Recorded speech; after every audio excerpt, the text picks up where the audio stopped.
ఈ సభ ఇంత నిండుదనంగా ఇంత హుందాగా ఉంది అంటే కారణం తెలుగుదనానికి తెలుగు వేష భాషలకి హుందాతనం తీసుకొచ్చి తెలుగుదనానికి నిలువెత్తు నిదర్శనంగా నిలబడి ఉండేటటువంటి గొప్పవారు మేము ఆరాధించేవాళ్ళు మన మాజీ ఉపరాష్ట్రపతి శ్రీ వెంకయ్య నాయుడు గారికి ఇక్కడ విచ్చేసేటువంటి ఆహ్వానితులకు కళాభిమానులకు సినీ అభిమానులకు నా అభిమానులకు అందరికీ హృదయపూర్వక నమస్కారాలు తెలియజేసుకుంటాను.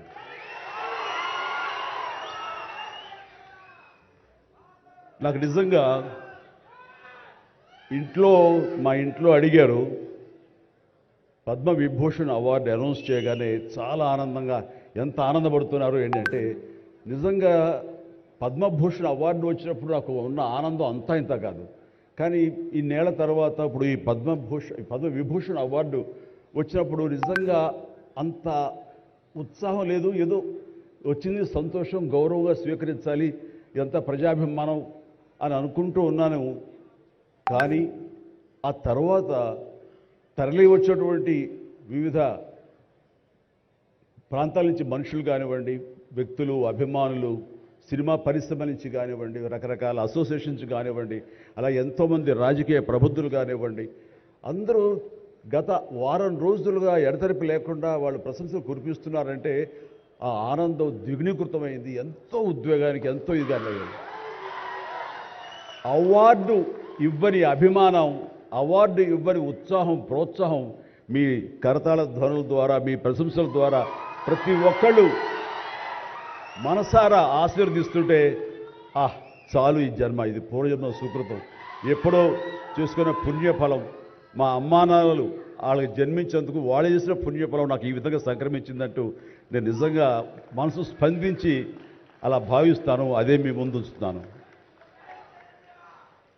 ఇక నాకు తెలిసి ప్రప్రథమంగా అవార్డులు అనౌన్స్ చేసిన వెంటనే ఒక ప్రభుత్వం స్పందించి వారికి ఈ రకంగా సన్మానం చెయ్యాలి అనే భావం రావటం అన్నది బహుశా ఎప్పుడు జరగలేదు. ఇదే మొట్టమొదటిసారి జరిగింది. దానికి ప్రధానమైన కారణం యువకులు, డైనమిక్ లీడర్ మన ముఖ్యమంత్రి రేవంత్ రెడ్డి గారు, అలాగే వాళ్ళ సహచర మంత్రి వర్యులు, వీళ్ళందరూ ఒక్కడిగా అనుకుని స్పందించిన మనసుతోటి మన వాళ్ళని మనం గౌరవించుకోకపోతే ఎలాగ గౌరవించుకోవాలి అంటూ అన్నది నిజంగా చెప్తాను. సభాముఖంగా వారికి నా హృదయపూర్వక ధన్యవాదాలు తెలియజేస్తాను.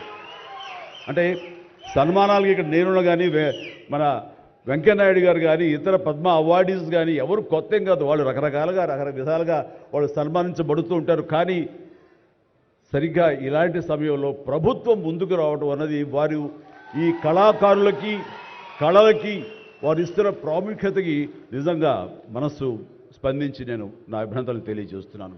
ఇందులో భాగంగా నిన్న మొన్న ముఖ్యమంత్రి గారు అనౌన్స్ చేశారు. ఇక్కడ నంది అవార్డ్స్ అనేవి ఒకప్పుడు ఇస్తూ వచ్చాము. నంది అవార్డ్స్ అనేది తర్వాత అదేదో గత చరిత్రలాగా అయిపోయి మాకు అందరికీ చిన్న డిసప్పాయింట్మెంట్ ఉంది అటు ఇరు రాష్ట్రాల్లో కూడా. అరే కళాకారులు ఇంత నెగ్లెక్ట్ చేస్తున్నారు, ఇంత నిర్లక్ష్యపరుస్తున్నారు, ఎందుకు ఉత్సాహపరచట్లేదు? అది పెద్ద గొప్ప విషయం కూడా కాదు అది. అండ్ అది ఇస్తే కనుక చాలామంది చాలా ఉత్సాహం ఉంటుంది. ఆ ప్రోత్సాహంతో మరింత ముందుకెళ్తారు.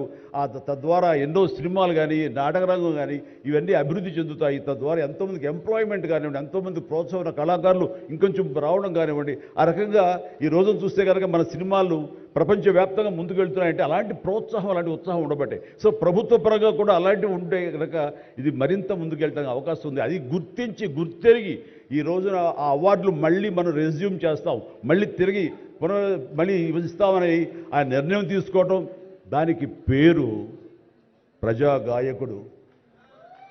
జీవితం అంతా కూడా రెవల్యూషనరీగా మార్పు తీసుకురావాలని ప్రయత్నించే నిరంతర శ్రామిక కళాకారుడు శ్రీ గద్దర్ గారు.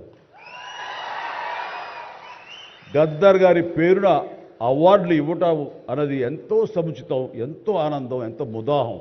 అలాంటి నిర్ణయం తీసుకున్నటువంటి మా ముఖ్యమంత్రి రేవంత్ రెడ్డి గారికి వారి సహచర్యులకి నేను మనస్ఫూర్తిగా నా హృదయ ధన్యవాదాలు ఈ సభాముఖంగా తెలియజేస్తున్నాను.